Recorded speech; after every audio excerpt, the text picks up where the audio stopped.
السلام عليكم. خلص دور المجموعات في كأس العالم، وبعد ما خلص دور المجموعات كل فريق لعب 3 ماتشات.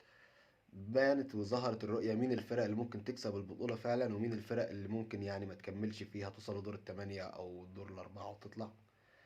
لأن أي بطولة بيظهر البطل، من زي ما بيقولوا البطل بيتولد من رحم البطولة. أول ما تبتدي الماتشات ويبتدي اللعب بيبان مين فعلا الفرقة اللي ممكن تحقق اللقب ومين الفرقة اللي مش كده.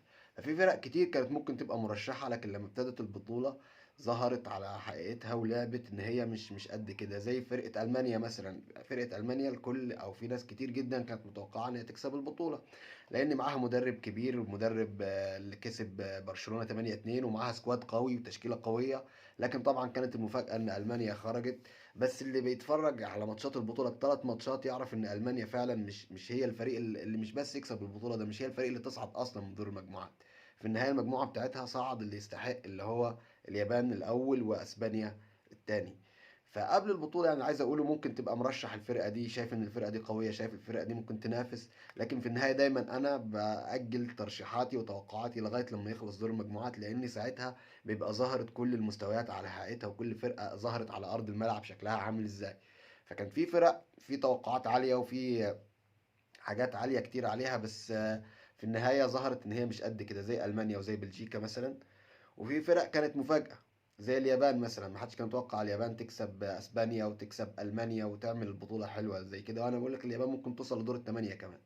في النهاية بعد كل الماتشات اللي اتلعبت هي البطولة محصورة بين فرقتين، يا البرازيل يا انجلترا، لان الفرقتين دول مستواهم ولعبهم وادائهم في ال3 ماتشات اللي لعبوهم بيبين هما فعلا فرقتين جامدين وقويين، بغض النظر ان البرازيل خسرت من الكاميرون 1-0 مثلا، لان كان المدرب بيريح الفرقة الاساسية بتاعته والفريق كله اتغير نزل بالفرقة التانية. فخسارة الكاميرون دي مش مقياس.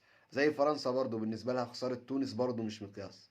فهي البرازيل وانجلترا دول اقوى فرقتين. في اسبانيا برضو، بس اسبانيا عندها مشكلة في شخصية اللعيبة. اللعيبة كلها صغيرة، وظهرت شخصية اللعيبة دي في ماتش المانيا بعد ما كانوا كسبانين 1-0. المفروض ان انت يعني خلاص انت كسبان 1-0 وانت متسيد الماتش كله من بدايته. فالمفروض خلاص ما يعني انت يعني على الاقل ما تخسرش، يعني ما تتعادلش ولا تخسر، خلاص الماتش بتاعك تكسب. لكن هم طبعا عشان قلة خبرة من اللعيبة وقلة خبرة برضو من المدرب نفسه يعني، فاكتفوا بالواحد صفر ده ورجعوا يدافعوا. انت هتدافع قدام المانيا ولسه فاضل تلت ساعة على الماتش، اكيد هتخسر يعني. ففرقة عالية قوي قوي اسبانيا، وممكن كنت انا مرشحها ان هي تاخد اللقب، بس المشكلة في شخصية اللعيبة. اللعيبة سنها صغير وخبراتها قليلة، فدي ممكن لما تقابل اي فرقة كبيرة تتهز بسهولة وتخسر. فاسبانيا يعني انا كنت عايز اقول ان هي مرشحة، بس مش واثق في لعبتهم بصراحة، لأنهم لسه صغيرين، وبانت ده قدام اليابان وقدام ألمانيا برضه. لكن الفرقة الكاملة بالنسبة لي هي البرازيل وإنجلترا. سكواد قوي، كل الخطوط متكاملة، خط النص، حراسة المرمى، خط الدفاع، خط النص، الهجوم. واللعيبة خلاص عندها خبرات ومش أول مرة يلعبوا مع بعض، والمدربين ماسكين الفرق بقالهم فترة كبيرة، ففي استقرار. فمتهيألي أن البرازيل وإنجلترا لو مش هيقابلوا بعض هيبقوا في النهائي. تمام. في برضو الارجنتين مثلا. الارجنتين يعني ما كانش فيه ترشيحات عليها قوية في بداية البطولة، وخصوصا بعد ما خسرت من السعودية. بس الارجنتين مستواها عالي بعد كده في ماتش المكسيك، وبعد كده في ماتش بولندا كسبت الماتشين، وابتدى الكيرف بتاعها يعني التصاعد، يعني ابتدت تعلى ماتش عن التاني. فدلوقتي الارجنتين فعلا بقت مرشحة، وخصوصا ان هي الدور اللي جاي هتلاعب استراليا. استراليا فرقة محترمة، بس يعني ما اعتقدش ان هي ممكن تعمل مفاجأة قدام الارجنتين. فالارجنتين انا ارشحها لدور الثمانية على طول، واللي يوصل دور الثمانية يعني اي فرقة هتوصل من دور الثمانية هتبقى مرشحة. تمام. فيعني عايز اقول ايه الخلاصة، ان قبل كل بطولة انت بتبقى مرشح ده ومرشح وفي مترشحات كتير، بس في النهاية نستنى نشوف دور المجموعات. كل فرقة تلعب ال3 ماتشات بتاعها، ساعتها بتظهر بقى الفرقة اللي هي كانت في توقعات عالية عليها زي ألمانيا أو زي بلجيكا، ممكن ما تطلعش قد المستوى فتخرج. وفي فرق بتظهر جديدة انت مش عامل حسابك عليها زي اليابان، زي المغرب مثلا. دي فرق برضو فاجئت الناس كلها بمستوى. في صربيا والله مستوى كان حلو برضو، وسويسرا. المهم انا في النهاية ارشح البرازيل وانجلترا. وفي نفس الوقت لو الارجنتين كسبت او اسبانيا مش هتبقى مفاجأة.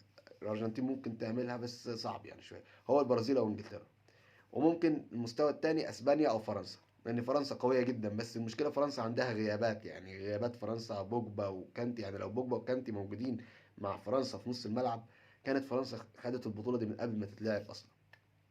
فرقة جبارة، بس غياب بوجبا وكانتي اتنين عمودين أساسيين في نص ملعب فرقتك ده موضوع صعب. وحتى الآن فرنسا لم تختبر. ماتش تونس مش هنعتبره ماتش أصلا، إن هو نزل بالفريق التاني زي حوار ماتش البرازيل والكاميرون كده، فمش هنحسبه، لكن هي عموما لم تختبر. بس تفضل في المستوى الثاني، يعني الترشيحات ثلاث مستويات. المستوى الاول اللي هم اغلب الطريق، يعني انا بوجهة نظري نسبة كبيرة جدا هم اللي هياخدوا البطولة، البرازيل وانجلترا. المستوى الثاني اسبانيا، وفي فرنسا برضو، يعني البرازيل وانجلترا او اسبانيا وفرنسا، واحدة من الاربعة دول. بعد كده في فرق ممكن لو خدتها تبقى يعني شوية مفاجأة، زي الارجنتين او البرتغال مثلا. هولندا ما اعتقدش خالص ان هي تاخدها.